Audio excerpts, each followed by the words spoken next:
আসসালামু আলাইকুম। সবাই কেমন আছেন? আশা করছি সবাই ভালো আছেন। আমি ভালো আছি আর সবাইকে স্বাগত জানাচ্ছি আজকের ভিডিওতে। আজকের ভিডিওতে আজ আমরা প্রিলির প্রস্তুতি সম্পর্কে কিছু কথা আলোচনা করব। কারণ প্রিলি রেজাল্ট দেওয়ার পর থেকে অনেকে আমায় জিজ্ঞেস করতেছিল আসলে বিসিএস প্রিলিমিনারির প্রস্তুতিটা কিভাবে নেওয়া যায় বা কি দিয়ে শুরু করা যায়। কারণ সিলেবাসটা অনেক হিউজ, তো তারা কি করবে। তো এরকম কিছু আর কি আমায় জিজ্ঞেস করতেছিল অনেকে, তো ভাবলাম একটা ভিডিওর মাধ্যমে এটা জানিয়ে দিই। কারণ দেখা যাচ্ছে আমি যখন প্রিলিমিনারির জন্য প্রস্তুতি নিচ্ছিলাম অনেক আগে, তো তখনও দেখা যাচ্ছে আমার মধ্যে এরকম অনেক কিউরিওসিটি ছিল যে আসলে কী করবো না করবো, মানে একটা দোটানার মধ্যে ছিলাম। কারণ বুঝেই পাচ্ছিলাম না এত একটা হিউজ সিলেবাস কীভাবে শেষ করবো না করবো বা কী করা যায় আসলে। তখন আমি বিভিন্ন বড় ভাইয়ের সাথে কথা বলতাম বা বিভিন্ন ফ্রেন্ডের সাথে কথা বলতাম যে কী করা যায় না করা যায়, আসলে কি দিয়ে শুরু করা যায়। তো ওই সব বিষয় মাথায় রেখে আমি ভাবলাম যে একটা ভিডিও বানালে হয়তো ভালো হয়, কারণ যারা নতুন দেবে তাদের জন্য এটা অনেক বেশি উপকারী হবে। সো চলুন তাহলে শুরু করা যাক। আমরা জানি বিসিএস প্রিলিতে 200 মার্কের পরীক্ষা হয়। এর মধ্যে আমাদের পেতে হয় 100 থেকে 110। তবে কাটমার্কটা অনেকটা ভেরি করে, যে অনেক কিছুর উপর ডিপেন্ড করে, যে সেটা বোথ ক্যাডারের ক্ষেত্রে বা সাবজেক্টের ক্ষেত্রে একটা নাম্বার একটা ভেরি করে, বা আদার্স যে পরীক্ষাটার কোশ্চেন কীরকম হার্ড হয়েছে নাকি সহজ হয়েছে। যেমন ধরেন 41-এ কিন্তু দেখা যাচ্ছে অনেকে আমি দেখছি যে 100 নিচে পেয়েও অনেকে প্রিলিতে টিকছে, কিন্তু পরে দেখা যাচ্ছে যে যখন আমরা 43-এ দেখতেছি তখন দেখা যাচ্ছে অনেকে বলতেছে 109-10 পেয়েও তারা পায়নি। আবার অনেকে দেখা যাচ্ছে সাবজেক্টিভ বা বোথ ক্যাডারের কারণে 105-6 পেয়ে যাচ্ছে। তো একটা দেখা যাচ্ছে যে যদি বলা যায় যে একটা সেফ জোন বলতে যায় 1 থেকে 10 থেকে 15-এর মধ্যে থাকলে একটা সেফ জোনে বলা যায় 43-এর সাপেক্ষে। তো এটা হচ্ছে নর্মালি পেতে হয়। তো তাহলে আমরা যদি মার্ক ডিস্ট্রিবিউশনটা দেখতে যাই তাহলে প্রিলিতে কত মার্ক থাকে? 200 মার্কের মধ্যে বাংলায় থাকে 35-এর মধ্যে ব্যাকরণে থাকে 15 আর লিটারেচারে থাকে 20। ইংরেজির ক্ষেত্রেও 35ই থাকে, কিন্তু সেখানে গ্রামার বা ল্যাঙ্গুয়েজের জন্য থাকে 20 আর লিটারেচারের জন্য থাকে 15। এই টোটাল 35। তারপর বাংলাদেশ বিষয়বলী 30, আন্তর্জাতিক বিষয়বলী 20, ভূগোল পরিবেশ এবং দুর্যোগ ব্যবস্থাপনা ওখানে থাকে 10, বিজ্ঞানে থাকে সাধারণ বিজ্ঞানে থাকে 15, কম্পিউটার ও তথ্য প্রযুক্তিতে থাকে 15, গাণিতিক যুক্তিতে 15, মানসিক দক্ষতায় 15 এবং নৈতিকতা সুশাসন এখানে থাকে হচ্ছে 10। তো এই হচ্ছে টোটাল মার্ক ডিস্ট্রিবিউশনটা। আপনাকে কিন্তু 200-এর মধ্যে 200 পেতে হবে না। আর এটা মনে রাখবেন যে প্রিলির মার্ক কখনো ক্যাডার চয়েসে বা আপনি যদি নন ক্যাডারও পান তো ওইখানে কিন্তু কাউন্ট হয় না। রিটেনের সাথে প্রিলির মার্ক কখনো কাউন্ট হয় না। প্রিলিটা এর জন্য নেওয়া হয় জাস্ট আপনাকে রিটেনের জন্য সিলেক্ট করার জন্য, আর কিছু না। আপনি যখন প্রিলি এক্সামে বসবেন তখন আপনি মাথায় উঠেই রাখবেন যে আপনি কী করে জাস্ট প্রিলিটা পাস করবেন মানে জাস্ট রিটেনের জন্য সিলেক্ট হবেন। তো দেখা যাচ্ছে যে আপনি হয়তো চিন্তা করতে পারেন যে আমি ম্যাথে পারি না, আমি কারণ আমি কমার্স বা আর্টস ব্যাকগ্রাউন্ডে, সায়েন্স ব্যাকগ্রাউন্ডওয়ালারা ওরা ম্যাথে বেশি ভালো পারে, বা বিজ্ঞান পারি না বা ইংলিশ পারি না। তো আপনি যদি চিন্তা করেন যে আপনি যদি নর্মালি এমনিতেও থাকেন, বিজ্ঞানে কত মার্ক? 15-15-এর মধ্যে কিন্তু আপনি 4-5টা এমনিই পারবেন। তারপর ম্যাথের কথা, ম্যাথের ক্ষেত্রেও কিন্তু একই, আপনি কিন্তু 3-4-5টা এমনিই পারবেন। তা আপনি ধরেন যে ম্যাথ আপনি পুরোটাই পারলেন না বা বিজ্ঞান আপনি পুরোটাই পারলেন না, কত গেল?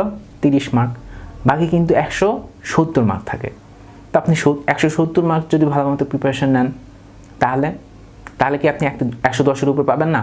এইভাবে চিন্তা করবেন। বা আপনি হয়তো চিন্তা করতে পারেন যে আপনি ইংলিশে পারেন না তেমন একটা ভালো, ইংলিশে পারেন না, আচ্ছা ঠিক আছে, আপনি একটু প্র্যাকটিস করলে যদি একটা অ্যাভারেজ মার্কিং আসে আপনি অন্য কোনো সাবজেক্টগুলো দিয়ে সেটা ফিল আপ করে নেন। এটা সম্ভব। প্রিলির ক্ষেত্রে সব কিছুতে এক্সপার্ট হওয়ার দরকার পড়ে না। তবে হ্যাঁ, যদি আপনি ম্যাথে একটু ভালো হন তাহলে একটা প্লাস পয়েন্ট পাবেন, আপনি যদি বিজ্ঞানে ভালো হন আর একটা প্লাস পয়েন্ট পাবেন, আপনি যদি ইংলিশে ভালো হন তাহলে আর একটা প্লাস পয়েন্ট পাবেন। কারণ ম্যাথ ইংলিশের জন্যই অনেকটা ভেরি করে। আপনি দেখা যাচ্ছে ম্যাথ কিন্তু রিটেনেও বেশি না, মাত্র 50 মার্কের ম্যাথ থাকে। আর যদি ইংলিশের কথা বলেন, হ্যাঁ ইংলিশটাতে আপনাকে জোর দিতে হবে, কারণ ইংলিশটা এখানে প্রিলিমিনারিতেও থাকে কত? 35, আর ওখানে রিটেনের ক্ষেত্রে থাকে 200 মার্কের। সো ইংলিশটার প্রতি আপনার একটু জোর দেওয়া দরকার। আপনার যদি কোনো দুর্বলতা বা ঘাটতি থাকে এটা আপনি দেখতে পারেন। তো এখন যদি আমরা চিন্তা করি যে এই দিক তো গেল, তো আমরা যদি সাবজেক্ট ওয়াইজ আমরা কী পড়তে পারি, তো এটা যদি একটু আলোচনা করি তাহলে চলুন তাহলে দেখি কী করা যায়। আর প্রথমে কথা বলি বাংলা নিয়ে। বাংলায় নর্মালি ব্যাকরণ থেকে কি আসে? শুদ্ধ অশুদ্ধ বানান যেটা আর কি, পরিভাষা, সমার্থক শব্দ, বিপরীত শব্দ, তারপর সন্ধি, সমাস, উপসর্গ, ধ্বনি পরিবর্তন, প্রকৃতি প্রত্যয়। এগুলো একটু দেখবেন, কারণ এগুলোর মধ্যে থেকে সিলেবাসের মধ্যে এগুলোই বেশি আসে। আর যদি আপনি সাহিত্যের কথা বলেন, সাহিত্যের ক্ষেত্রে পিএসসি থেকে দেখা যাচ্ছে 11 জনের একজন লিস্ট আছে। ওই 11 জনের লিস্টে কে আছে? রবীন্দ্রনাথ ঠাকুর, কাজী নজরুল ইসলাম, বেগম রোকেয়া, জসিমউদ্দিন, বঙ্কিমচন্দ্র চট্টোপাধ্যায়, তারপর হচ্ছে ঈশ্বরচন্দ্র বিদ্যাসাগর, মাইকেল মধুসূদন দত্ত, রাজা রামমোহন রায়, দীনবন্ধু মিত্র, তারপর ফরুক আহমেদ, কায়কোবাদ। এই 11 জন হচ্ছেন পিএসসি নির্ধারিত সাহিত্যিকের নাম। এনাদের থেকে কোশ্চেন আসে। আর যদি এর বাইরে আপনাদের জানতে হবে প্রাচীন যুগ, মধ্যযুগ, আধুনিক যুগের কিছু সাহিত্যিক প্লাস সাহিত্যকর্ম। তারপর আধুনিক যুগের যে অন্য আরও কিছু আছে, ইম্পর্টেন্ট কিছু কিছু আছে, যেমন আখতারুজ্জামান ইলিয়াস, শওকত ওসমান, সৈয়দ শামসুল হক, শামসুর রহমান, শরৎচন্দ্র চট্টোপাধ্যায়, মানে এরকম আরও অনেক কিছু আছে। এগুলো একটু সিলেক্টিভ কিছু আপনাকে দেখতে হবে, ঠিক আছে? এটা জাস্ট প্র্যাকটিসের বিষয়, কারণ দেখা যাচ্ছে সাহিত্যের এগুলো অনেক কিছু মনে থাকতে চায় না। তো এটা একটু বারবার পড়লে মানে এটা মানে বাংলার ক্ষেত্রে এটাতে একটু বেশি জোর দিতে হবে আর কি, মনে রাখার জন্য। আপনি চাইলে কিন্তু আমার চ্যানেলে এই বিষয়ে অনেকগুলো ভিডিও আমি আপলোড দেওয়ার চেষ্টা করতেছি, তো এগুলোও দেখতে পারেন। টেকনিকের মাধ্যমে যদি আপনি মনে রাখেন তাহলে অনেক ভালো মনে থাকে। সো আমি চেষ্টা করছি যে এই টাইপের ভিডিওগুলো, টপিকগুলো আমি একটু টেকনিকের মাধ্যমে কীভাবে মনে রাখা যায় আর কি। তো মাঝে মধ্যে দেখা যাচ্ছে যে কোনো কোনো জিনিস আপনি হয়তো বুঝতেছেন না বা মনে থাকতেছে না, বাট অন্যজনের কাছ থেকে শুনেও কিন্তু আপনার মনে থাকে। দেখা যাচ্ছে আমরাও কিন্তু এরকম দেখছি যে ফ্রেন্ডের সাথে যখন কোনো বিষয় নিয়ে কথা বলি, ওই জিনিসটা কিন্তু আমাদের অনেক মনে থাকে। দেখা যাচ্ছে টিচার অনেক কথা বলতেছে, ওটা আমরা বুঝতে পারতেছি না, বাট ফ্রেন্ড যদি আমাদের 2 মিনিট বুঝে দেয়, ওটাই আমরা কিন্তু বুঝে যাই।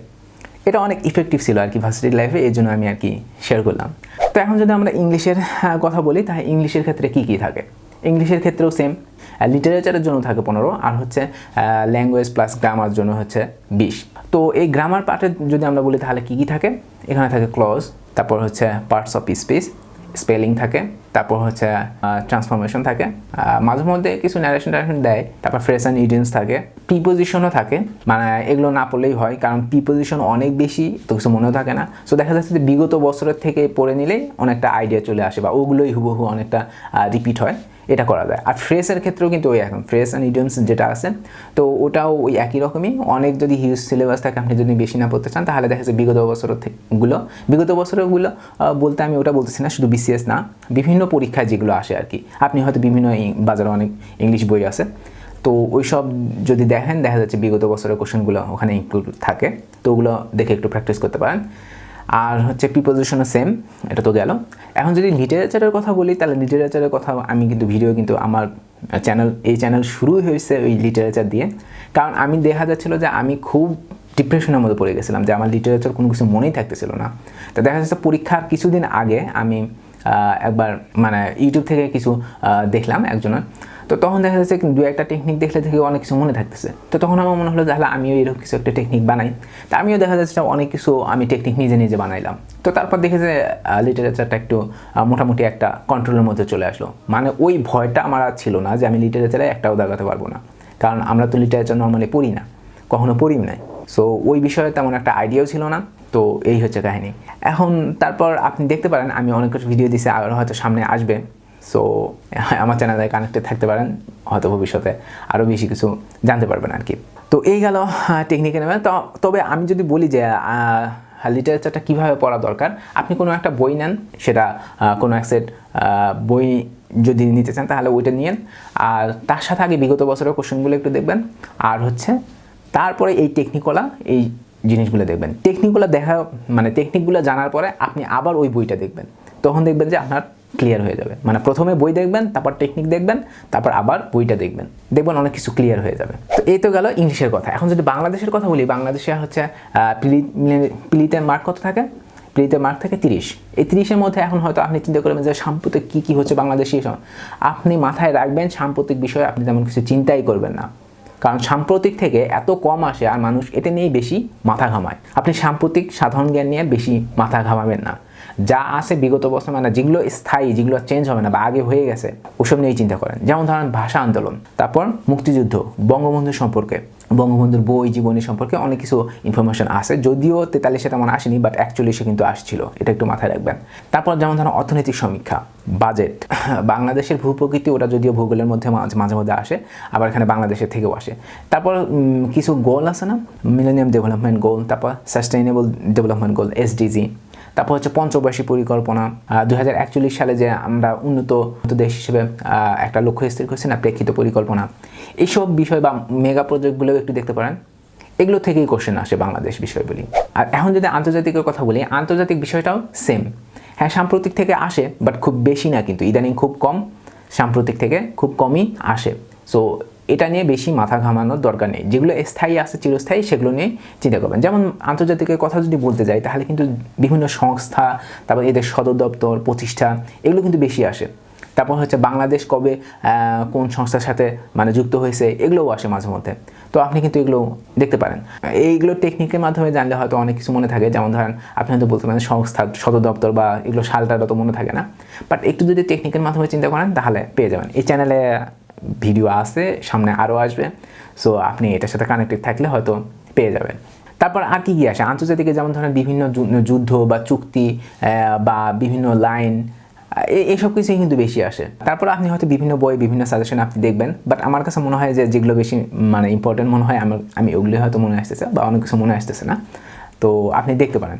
ভূগোল পরিবেশ থেকেও বলতে গেলে হ্যাঁ, অনেকের কাছে এটা কঠিন লাগে, আবার অনেকের কাছে ইজি লাগে, বাট আমার কাছে মনে হয় যে এটা খুব মানে লিমিটেড একটা, মানে এটা আন্তর্জাতিক বাংলাদেশের সাথেও কিছু কিছু মিল আছে। যেমন ধরুন বাংলাদেশের ভূপ্রকৃতি আসে, তো ভূপ্রকৃতিতে দেখা যাচ্ছে আমরা বাংলাদেশের ক্ষেত্রেও পড়ে যাচ্ছি। আবার আন্তর্জাতিক ক্ষেত্রে বিভিন্ন কিছু প্রত্যেকে ওখানেও দেখা যাচ্ছে ভূগোলের অনেক কিছু চলে আসতেছে। যেমন ধরেন দ্বীপ, বিরোধপূর্ণ অঞ্চল, বিভিন্ন লাইন, সীমানা, তো এইসব কিছু ওই ভূগোল থেকে আসে। তারপর বায়ুমণ্ডলের কিছু স্তর আছে, এগুলো খুব ইম্পর্টেন্ট আর কি। তো এগুলো দেখে নিতে পারেন, কারণ ভূগোল থেকে কত আসে 10, ভূগোল পরিবেশ দুর্যোগ ব্যবস্থাপনা 10। আর হচ্ছে এবার যদি কম্পিউটার বিজ্ঞানের কথা বলি, বিজ্ঞানে থাকে 15, কম্পিউটারে থাকে 15। তবে এই সাবজেক্টের একটা সুবিধা হচ্ছে, বিজ্ঞান এবং কম্পিউটার অনেকের কাছে কঠিন মনে হলেও একটা ভালো দিক হচ্ছে এই কোশ্চেনগুলো অনেকটা রিপিট হয়। সো আপনি এগুলো যদি একটু প্র্যাকটিস করেন, কোনো একটা বই ধরে একটু যদি নিয়মিত পড়াশোনা করেন, তাহলে দেখা যাচ্ছে এগুলো কভার করা সম্ভব। দেখা যাচ্ছে যারা কমার্স থেকে আসছে বা আর্টস থেকে আসছে, তাদের কাছে বিজ্ঞানটা অনেকটা জটিল হয়ে যায়। এখন দেখা যাচ্ছে কম্পিউটারটা অনেকের কাছে ইজি হয়ে যায়, কারণ তারা অনার্স লেভেলে বা ইন্টার লেভেলেও তারা অনেকটা কম্পিউটার সম্পর্কে ধারণা থাকে, বা তাদের ওই সাবজেক্টটা থাকে। সো এটা অতটা কঠিন হওয়ার কথা না। সো বিজ্ঞানটা অনেকের কাছে কঠিন মনে হতে পারে, বাট একটু প্র্যাকটিসে রাখলে ওটা ইজি হয়ে যাবে, কারণ এখান থেকে অনেক কোশ্চেন রিপিট হয়। ঠিক আছে, এখন যদি বলি গাণিতিক যুক্তির কথা, গাণিতিক যুক্তিতে থাকে 15। আপনার কাছে এটা অনেক কঠিন মনে হতে পারে, বাট আপনি সিম্পল একটা স্টেপ হলে, কারণ এখান থেকে সিলেক্টিভ কিছু জিনিস প্রিলিমিনারিতে আসে। যেমন ধরেন বীজগণিত থেকে কিছু আসে, তারপর সূচক, লগারিদম, এগুলো থেকে থাকে। তারপর হচ্ছে কি থাকে, লাভ ক্ষতি থাকে, সুদাসল টাইপের যে অঙ্কগুলো থাকে ওগুলো মাঝে মধ্যে থাকে, বিভিন্ন অনুপাত, তারপর হচ্ছে পরিমিতি থেকেও কিছু জিনিস থাকে, বা জ্যামিতি রিলেটেড কিছু জিনিস, তারপর সেট, তারপর হচ্ছে নাম্বার সিস্টেমের যেগুলো থাকে এগুলো থাকে, যে প্রাইম নাম্বার কোনটা, তারপর হচ্ছে কোনটা মূলদ অমূলদ, এই টাইপের ইয়েগুলো খুব বেশি থাকে। সো আপনি যদি এগুলো ধীরে ধীরে একটু প্র্যাকটিসে রাখেন কোনো একটা বই নিয়ে, তো এটা খুব ভালো হয়। তো এই হচ্ছে কাহিনী। এটা গেল হচ্ছে গাণিতিক যুক্তির ক্ষেত্রে। বাট খুব বেশি ভয় পাওয়ার কারণ নেই, কারণ আমিও আগে গণিতে খুব বেশি ভয় পেতাম। ইভেন আমি গণিতটা কখনো মাঝে মধ্যে ছেড়েও দিতাম, কারণ আমি ধরে নিতাম যে গণিত থেকে আমি যদি কিছু নাও প্র্যাকটিস করি, হয়তো 5-6-7টা তো এমনিই পারবো। এরকম একটা চিন্তা মাথায় রাখলে হয় কি, যে আপনি প্রিলি টিকলেন, কিন্তু আপনি তো রিটেনে গিয়ে আবার ধরা খেয়ে যাবেন, কারণ রিটেনের সিলেবাস আর প্রিলির সিলেবাস অলমোস্ট একই রকমই, বুঝতে পারছেন তো? তো এই প্রিলির আগে যদি আপনি একটু ম্যাথটাতে একটু সময় দেন, বা এটা যদি একটু কন্ট্রোলে রাখেন না, তাহলে রিটেনের জন্য আপনার এক্সট্রা প্রেশার নিতে হবে না। কারণ দেখা যাচ্ছে প্রিলিতে কত থাকে 15, আর রিটেনে থাকে 50। তো এই হচ্ছে ম্যাথের কাহিনী। এখন যদি মানসিক দক্ষতার কথা বলি, তো মানসিক দক্ষতা কিন্তু প্রিলিতে থাকে 15, রিটেনে থাকে 50। ওই যে গাণিতিক ম্যাথে 50 আর মানসিক দক্ষতাতে 50 রিটেনে। তো প্রিলিতে থাকে কত, 15। তো এই 15টা আপনি কীভাবে পেতে পারেন, মানে এটা অনেকটা মিক্সড প্রকৃতির। যেমন দেখে এখান থেকে বাংলা থেকে কোশ্চেন আসে, ইংলিশ থেকে কোশ্চেন আসে, বা সাধারণ জ্ঞান থেকেও আসে, বাংলাদেশ বিশ্ববিদ্যালয় থেকেও আসে, আন্তর্জাতিক থেকেও আসে, মানে এটা একটা মিক্সড টাইপের। আর কিছু আছে গণিত থেকেও আসে। তো এই মানসিক দক্ষতার জন্য আলাদা প্র্যাকটিস হিসেবে জাস্ট আলাদা একটা বই রেখে জাস্ট প্রতিদিন একটু প্র্যাকটিস করলেই হয়।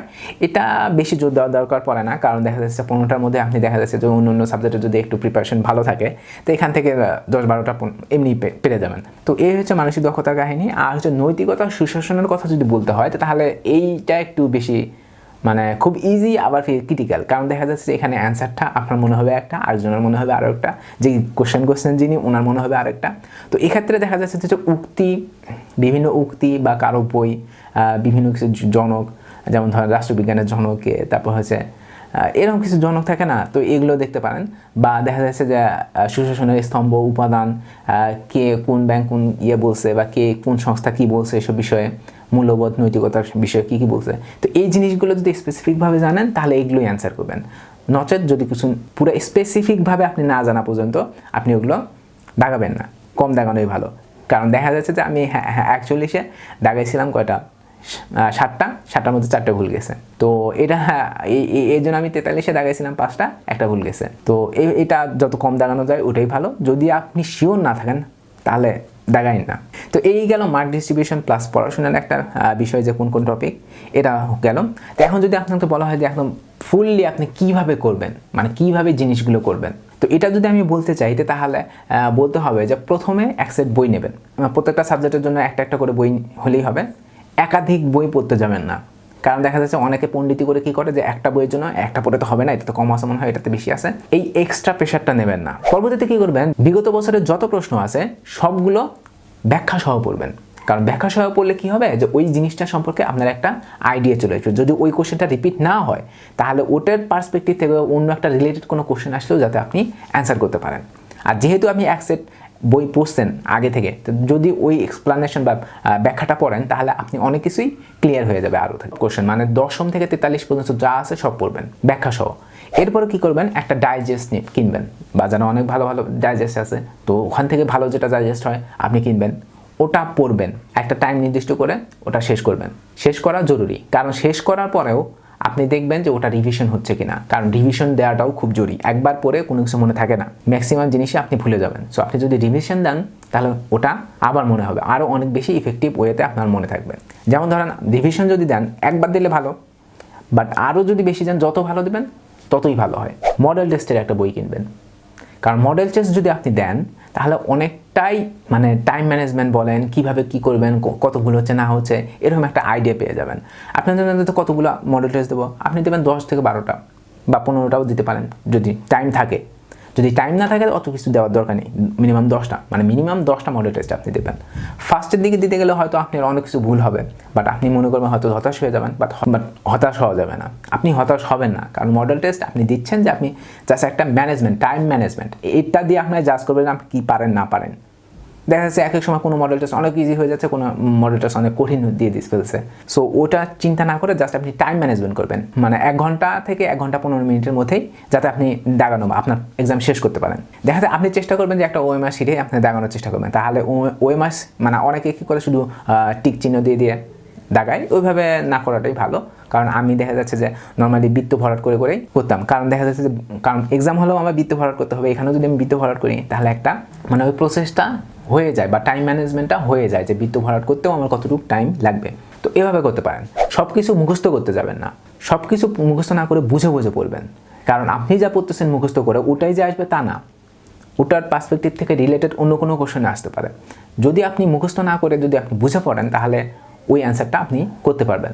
তারপর দেখা যাচ্ছে অনেকে সাম্প্রতিক নিয়ে অনেক মাথা ঘামায়, সাম্প্রতিক পড়তে পড়তে আর বাকি সবের কোনো খবর থাকে না।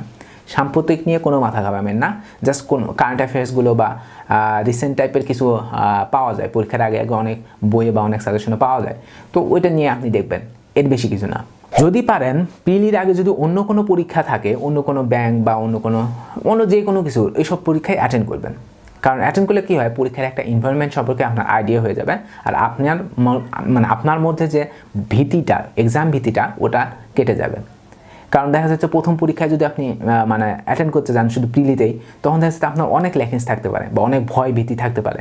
যদি অন্য কোনো পরীক্ষায় অ্যাটেন্ড করেন প্রিলির আগে, তাহলে দেখা যাচ্ছে এই ভয়টা ওইরকমভাবে লাগে না। আর যদি সর্বশেষ বলতে চাই, পরিমিতভাবে পড়বেন, বেশি পড়তে যাবেন না, মানে অনেক বেশি খাইতে গিয়ে যাতে বদহজম না হয়।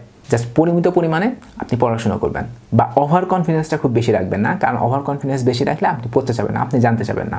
বাট যদি একটু লোয়ার কনফিডেন্স থাকে আপনি অনেক কিছুই জানতে চাবেন। আর সর্বোপরি সৃষ্টিকর্তার উপর ভরসা রাখবেন, কারণ উনি যা কিছু ফয়সালা করবার উনিই করবেন, আপনি শুধু চেষ্টা করবেন। বাট চেষ্টাটা আপনাকে করতে হবে, আপনি আপনার চেষ্টা না করলে সৃষ্টিকর্তাও আপনাকে হেল্প করবে না, এটা মাথায় রাখবেন। তো এই ছিল বিসিএস প্রিলি সম্পর্কে আলোচনা। আশা করছি সবাই বুঝতে পারছেন। হয়তো অনেক কিছু আপনি বুঝেননি, কারণ আপনি অনেক কিছু সম্পর্কে জানেন না। হয়তো প্রত্যেকগুলো আপনি যখন পড়াশোনা শুরু করবেন তখন দেখা যাচ্ছে যে অনেক কিছু আপনি রিলেট করতে পারবেন, তখন হয়তো আরও অনেক কিছু বুঝবেন আর কি, আমি কি বলতে চাচ্ছিলাম বা কি বলতে চাইছি, বা আমি আপনাকে কি বোঝাতে চাচ্ছি আর কি। আশা করি প্রস্তুতিটা অনেক ভালো যাবে আপনাদের জন্য শুভকামনা, আমার জন্য শুভকামনা, কারণ দেখা যাচ্ছে আমিও প্রিলি পরীক্ষা দেবো, আপনারাও দেবেন।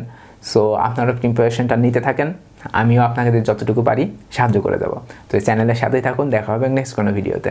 সে পর্যন্ত ভালো থাকবেন।